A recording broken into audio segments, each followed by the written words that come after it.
Dinig mo ako? Opo, yes. Ayun. May sinend ako sa'yo na na HTML file. Pwede mo yun i-download. Kasi pag dinownload mo yun, ang mangyayari, ang itsura niya ay ganito. Share screen ako.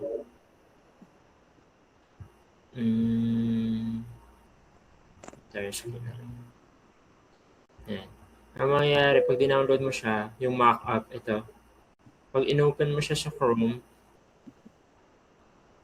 makikita mo yung design, yung LLC cosmetics na website. Ito kasing mock-up na to na ginawa ko, ito yung magiging gayahan nung kailangan gawin dun sa natin, sa dun sa LLC Cosmetics na page. So, yung LLC Cosmetics na page, di ba nakalagin ka na sa WordPress mismo? Opo.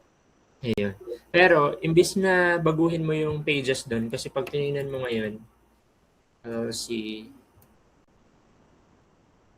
Cosmetics, masisira natin yung kabuuan ng pages. So, imbis na baguhin natin to, gagawa na lang tayo ng bukod na pages. Kasi, para hindi muna natin siya, pagka ilo-launch na natin siya, papalitan na lang natin siya ng pages natin na ginawa. So, yung mock-up, itong mock-up na to, gawin mo muna siya sa isang bukod na page. For example, homepage. Gawa ka ng homepage, pero pangalanan mo, lagyan mo ng new homepage. Yan. Para malaman natin na ito yon yung new homepage yun. Yung gagawin natin. So, doon mo gawin muna, kahit yung homepage lang muna sa ngayon, yung gawin natin, implement natin. Tapos, andyan na rin, makikita mo na rin yung kompletong menu, yung mga pages, tapos makikita mo na rin yung content nandiyan na rin. So, ito na yung pinakagayahan natin, kumbaga. Unahin muna natin yung homepage, pero lahat ng page na yan, gagawin natin. Yun nga lang, ibubukod lang natin siya ng magdadagdag lang tayo ng page para hindi natin magalaw ito muna. Hindi natin siya matouch itong website na to. Na-download mo na yung file, na-open mo. Yan, nakita mo yung ganito. Kumbaga, yung ito pong HTML, ito na po yung pinaka magiging main website. Babaguhin Oo, lahat. tama ka. So, ngayon, from this, mula dito, magiging ganito. Pero, yan, pa isa-isa lang muna tayong page dagdag. Kasi, ito ay gumagana pa naman siya. At the back end, ginagawa na natin yung itong page. Kasi kalaunan, lahat yan, itong mga to, papalitan natin yan. Ang ipapakita natin yung ito na, yung finished product na ito na. Sige. Okay. So, try mong magawa kahit yung buong page muna. Ito lang muna. Yung mga pages na muna yan. Kahit yung homepage lang muna ang target natin. Para at least meron na muna tayong ma-present. And then, sa mga susunod na araw, ito ng menu and then yung other pages.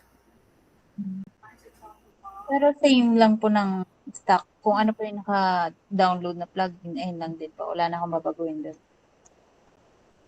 Kung ano yung naka-download na mga plugin po. Pwede ka magdagdag. Pwede ka mag-add ng plugin. Depende sa kung ano yung kailangan. Pero yung pinaka-theme po at saka Elementor in.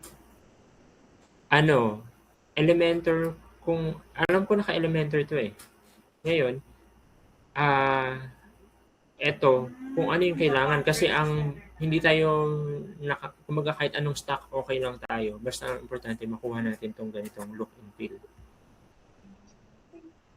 Tapos yung sa mga picture po dito, ganito talaga siya. Or maglalagay ko na lang po ng blank. Lagay ka lang ng blank. Tapos lalagyan na lang natin yun. Ayan, kagaya yan, di ba? So, lagay ka lang ng blank. Or pwede kahit nga i-copy mo lang. Hindi pala nakaka-copy. Nakaka-copy ba to? Hindi pala nakaka-copy. So, yan. Maglagay ka lang ng ganyan. Image part. Tapos lalagyan na lang yan ng photo. Yan na. Lalagyan na lang ito ng pictures.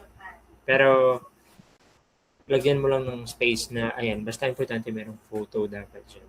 So, ayan, yung mga yan, mga photos. Parang gawa na pala siya lahat.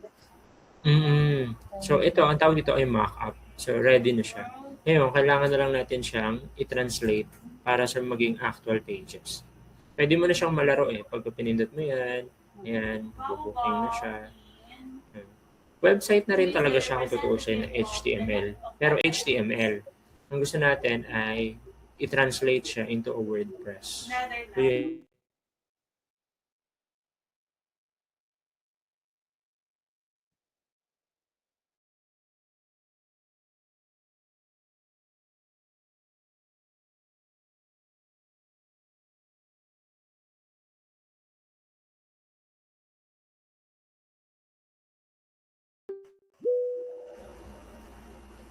Hello? Nawala. Ayun. The one who is playing. Ayun, na-gets mo naman yung gagawin, no? Opo. Ayun. So, bale yun yung idea niya. So, unahin na muna natin siya. Hayaan mo naman yung bahay. Ito muna yung priority natin. At least matapos natin until tomorrow yung homepage. Pero i-update mo ako, isend mo sa akin yung page link nung ginawa mo na homepage. Kasi kailangan ko at least itong homepage man lang muna. Yung sa ano po pala, yung sa bahay.com, nung nagtanong ako kay AI, parang nasasalo niya, nahahalo-halo niya kay Content Cream. Tapos kung dun din po ako magpapagawa same account, baka maghalo-halo. Hindi siya maghalo-halo kung ang gagawin mo ay bubukod ka ng bukod na chat. Gagawa ka ng bagong chat. So for example, ito, wait lang. Example dito, papakita ko sa iyo yung ChatGPT nito. Baga, ibubukod mo siya ng chat para hindi siya maghalo-halo. So, dito makikita mo sa test prompt, ayan, magkakabukod yung serve view, meron din akong LLC Cosmetic, meron akong bahay, ayan. So, nakita mo, magkakabukod siya ng chat. Dapat sa isang chat, isang content cream yung dapat. Bahay, isang chat lang din yan, bahay lang din. So, gawa ka na lang ng panibago, new chat ka na lang. Tapos doon mo i-set yung prompt para hindi siya maghalo doon sa ginagawa mo na sa content. Sige po. Ayan. Lagay mo, ito para to kay LLC Cosmetics, top 0.01% developer, WordPress. Tulungan mo ako na so pwede mo Tagalogin, okay lang yun. Tulungan mo ako na pwede mo isend sa kanya yung HTML file. So pwede mo sabihin sa kanya na itong HTML file na to, ay bigyan mo ako ng step-by-step guide kasi kailangan ko siyang gawing page sa WordPress. Magagawa ako ng bagong page, gagawin ko to sa WordPress. Send mo sa kanya yung screenshots nito, send mo sa kanya yung file, tapos gag-guide ka niya kung paano gagawin. Sige. Update mo ako mamaya. Thank you po. Okay, thank you. Bye-bye. So in Japan.